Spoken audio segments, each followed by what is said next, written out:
Assalamualaikum warahmatullahi wabarakatuh. Perkenalkan, nama saya Aditya Triwanto dari kelas 2 CTOE absen 03 dengan NIM 1941220073. Ingin mempresentasikan kegiatan praktikum kali ini dalam mata kuliah kimia. Saya di sini mengambil contoh praktikum, salah satunya yaitu molaritas. Molaritas adalah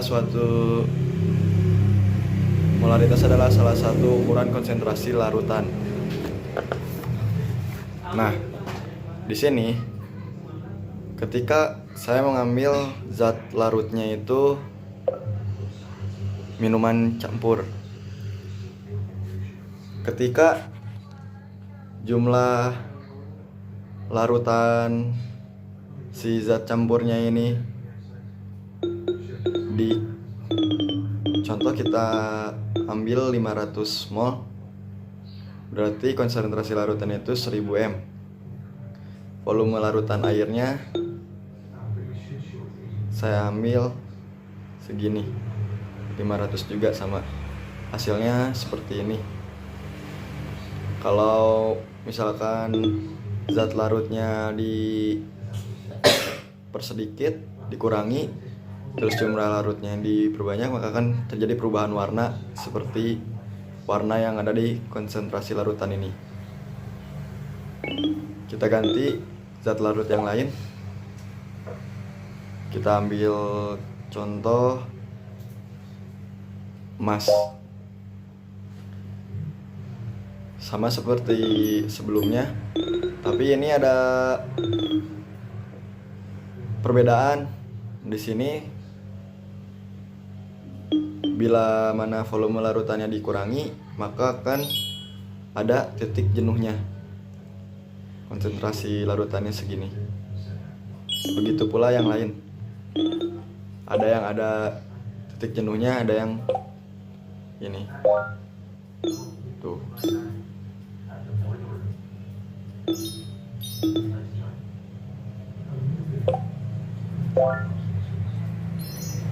Kalau kalium itu konsentrasi larutannya itu sangat kuat, sehingga perubahan warnanya cukup terlihat.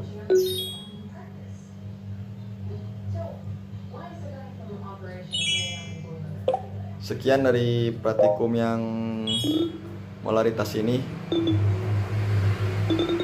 Next, dilanjut dengan kegiatan praktikum yang lainnya. Terima kasih. Baik, kita lanjut ke kegiatan praktikum selanjutnya. Di sini saya mengambil contoh kegiatan praktikumnya yaitu nilai konsentrasi.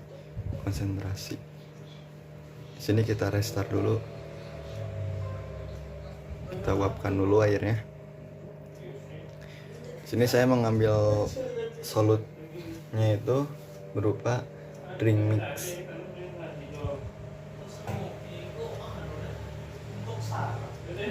Terus kita ambil solusinya. Kita masukkan saja cairannya itu sebanyak 200 mili. Kita lihat nilai konsentrasinya, ternyata nilai konsentrasinya itu adalah 5500 mol per liternya. Lalu kita tambahkan air hingga menjadi setengah liter, berarti airnya kita tambahkan 300 mili. Terlihat nilai konsentrasinya itu berubah dan dia semakin mengecil ketika dicampurkan dengan air. Kita tambahkan lagi airnya menjadi 1 liter, ternyata nilai konsentrasinya itu semakin kecil. Kita tambahkan saja solutnya menggunakan solid agar nilai konsentrasinya bisa bertambah.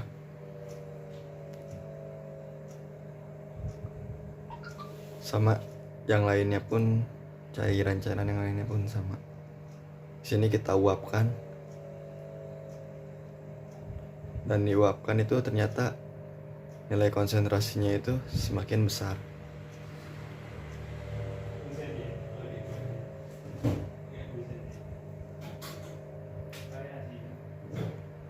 Nah, kita coba solut yang lain ya. Kita ambil contoh potasium permagnet.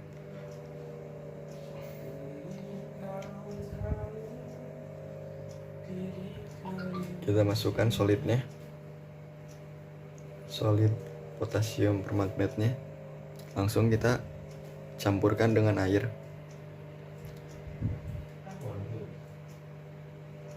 Sebanyak 200 ml, dan nilai konsentrasinya itu ternyata 0,480 mol per liter. Kita tambahkan lagi, ternyata dia tetap tidak berubah.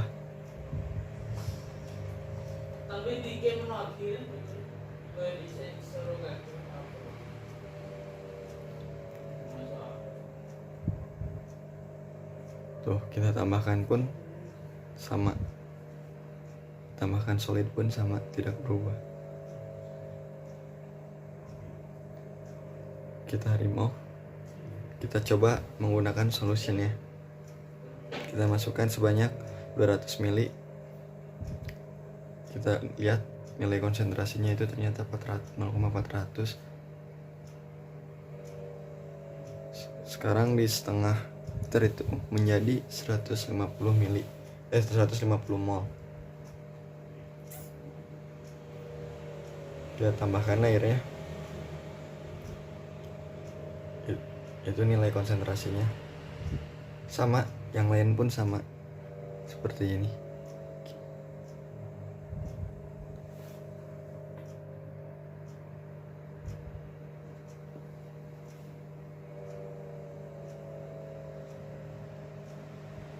Mau 1 liter pun ternyata nilai konsentrasinya sama, 0,480 mol per liter. Ya, coba yang lain.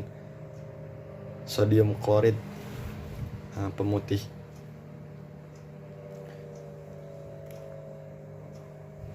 Kita uapkan dulu airnya, buang.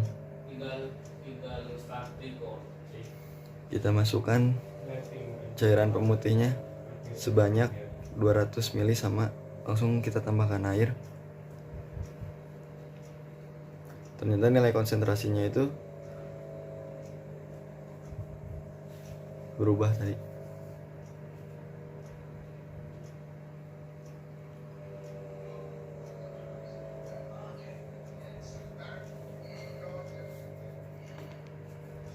Kita coba menggunakan solidnya.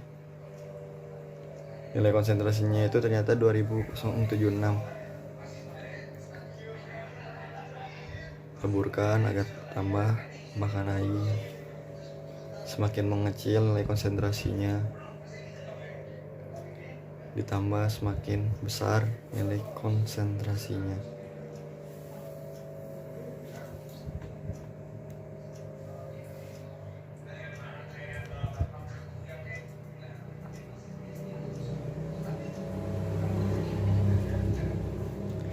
Ya, cukup sekian dari presentasi kegiatan praktikum dalam video ini. Next, kita ke video kegiatan praktikum selanjutnya.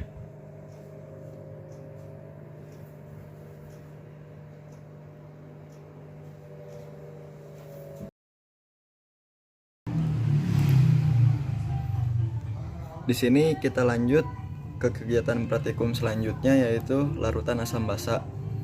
Di sini ada larutan air, asam kuat, asam lemah, basa kuat, dan basa lemah. Kita coba larutan air. Larutan air itu pH-nya 7. Kita tampilkan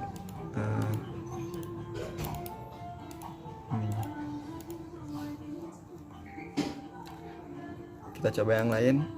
Asam kuat itu larutan pH-nya 2, asam lemah itu larutan pH-nya 4,50, basa kuat itu 12, basa lemah itu 9,50.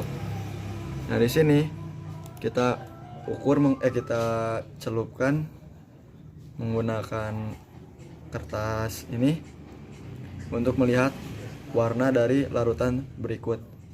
Larutan air itu warnanya kuning ke emas-emasan, itu sama seperti nomor 7. Asam kuat itu warnanya merah sama seperti nomor 2 dan berikutnya. Ini oranye, asam lemah. Basa kuat itu biru tua sama seperti nomor 12. Basa lemah itu sama seperti nomor 9. Nah, di sini kita menggunakan kita lihat ketika kita menyalakan sebuah lampu menggunakan larutan ini. Di sini air itu nilai pH-nya itu kecil. Nilai pH-nya itu 7. Nah, kita coba lampu. Ternyata kalau air tidak menghasilkan asam. Jadi lampunya redup. Kita coba basa. Ternyata agak terang lampunya. Asam kuat ternyata lebih terang daripada basa.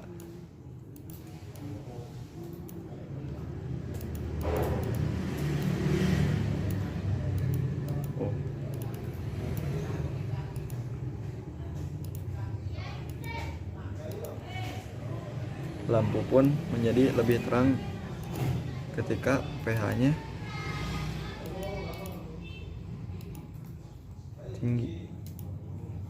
Tapi ini kan asam.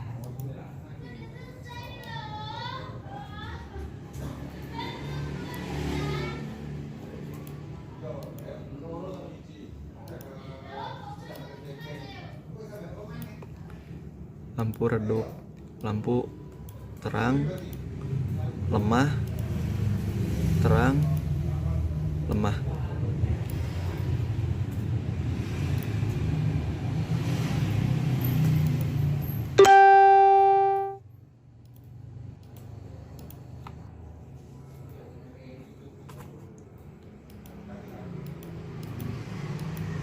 Sekian video presentasi dari saya. Kita lanjut ke ke kegiatan praktikum selanjutnya.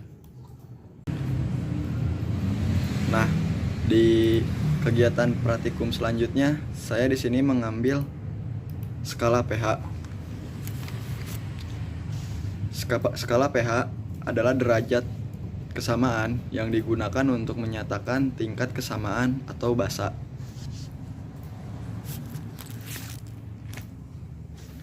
Nah, di sini kita lihat skala pH dari air cucian.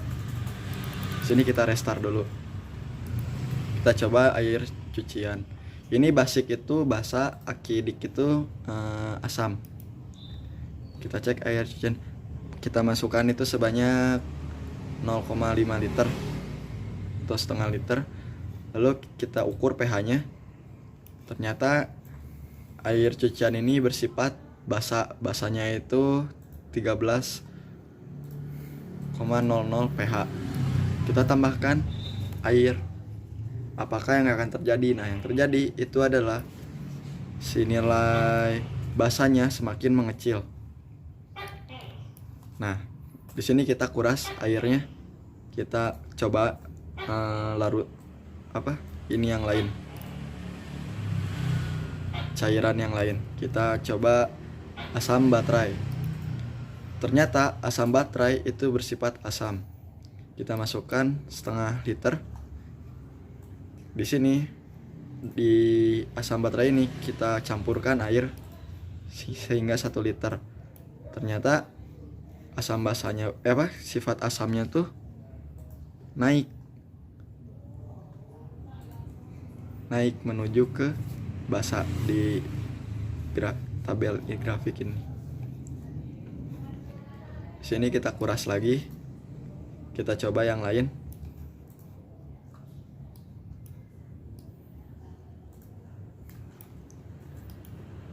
Kita coba ludah. Ternyata ludah basanya itu bernilai 7,40. Sini kita tambahkan air. Semakin mengecil sama seperti air cucian. Kita restart saja. Kita coba yang lain. Kita coba kopi. Kopi ternyata nilainya itu 5. Nilainya asamnya itu 5. Kita tambahkan air. Semakin membesar menuju ke basahnya semakin naik. Kita kuras sama.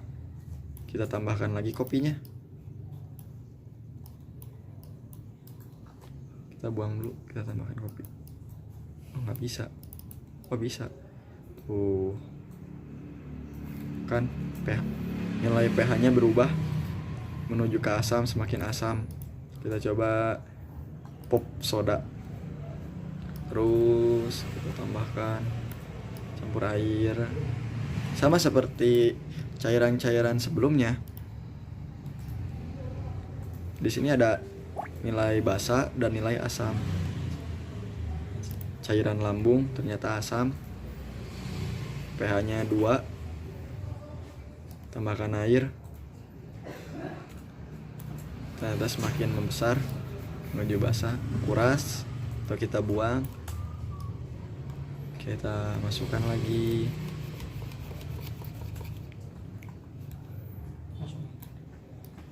Keluar. Mungkin sekian dari praktikum skala pH ini. Kita lanjut ke kegiatan praktikum selanjutnya yang kelima.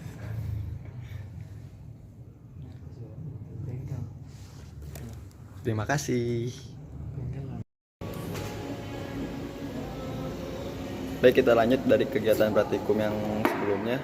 Kita lanjut ke kegiatan praktikum berikutnya. Di sini itu terdapat lempengan logam dan juga tombol sinar alfa. Terus di sini itu ada inti atom, awan-awan elektron dengan tingkat energinya. Kita langsung aja di sini kita tembakkan sinar alfa ini ke lempengan logam. Terlihat di sini sinar yang warna ungu ini itu sinar alfa.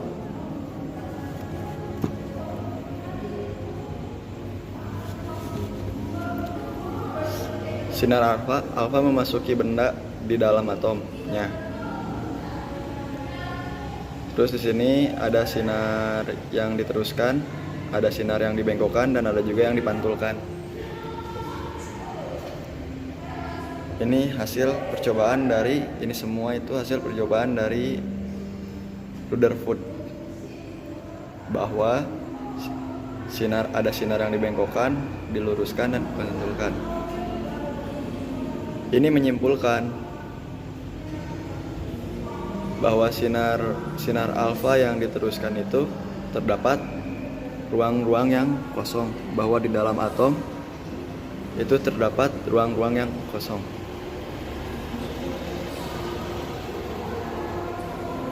Dan membantah teori atom yang sebelumnya, bahwa atom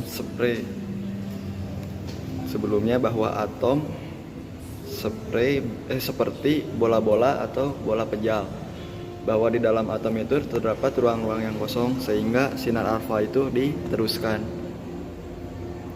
Ada yang lurus.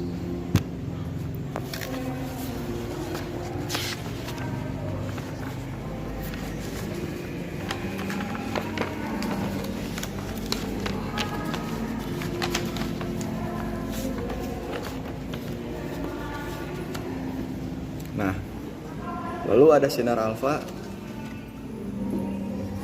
alfa yang dibengkokkan atau dipantulkan ke belakang. Itu yang dipantulkan ke belakang itu sinar atomnya mengenai inti atom. Nah, karena inti atom itu bermuatan positif, sinar alfa pun sama bermuatan positif. Positif sama positif, maka akan terjadi tolak menolak. Kalau dipantul terus lurus ke belakang, itu dia tepat mengenai tengah-tengah inti atom. Seperti tuh contoh ini tadi yang kecil itu. Di sini kesimpulan dari Rutherford itu bahwa di dalam atom itu terdapat ruang-ruang yang kosong. Dibuktikan dengan sinar alfa yang diteruskan. Kemudian dalam atom itu ada inti atom yang inti atom itu bermuatan positif. Kemudian inti atom itu dikelilingi oleh elektron. Tuh. Ini inti atomnya.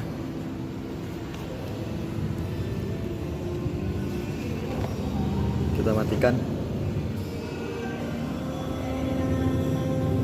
Kita nyalakan.